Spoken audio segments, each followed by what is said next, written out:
তো গাইজ আমি একটা রিসেন্ট একটা পার্সেল অর্ডার করেছি, যেটা হচ্ছে আমার টাকা সেভিংস করতে হবে, নাহলে আমার না হচ্ছে না ব্যাপারটা।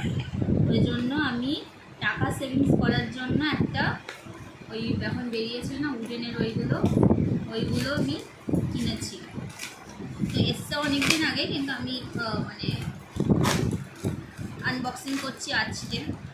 তো চলো দেখা যাক কীরকম কী এসছে। এটাতে নাকি আমি নাকি 1 লাখ টাকা নাকি সেভিংস করতে পারবো, কিন্তু কোনভাবে করতে পারবো জানি না। তবে যাই হোক না কেন, এই হচ্ছে মানে এই হচ্ছে আমি 1 লাখ টাকা সেভিংস করতে পারবো।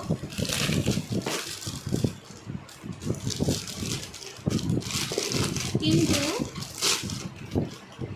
আমি বার করবো কী করে বা খুলবই বা কী করে, এটা তো বুঝতে পারছি না আমি, কারণ আমাকে তো কোনো চাবি বা কিছুই তো দেয়নি।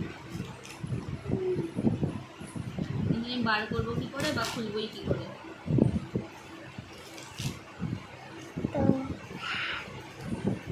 তো কার যদি এই সিস্টেমটা জানা থাকে অবশ্যই কমেন্ট বক্সে জানিও। আর এটা যদি কারো যদি লিঙ্ক লাগে তো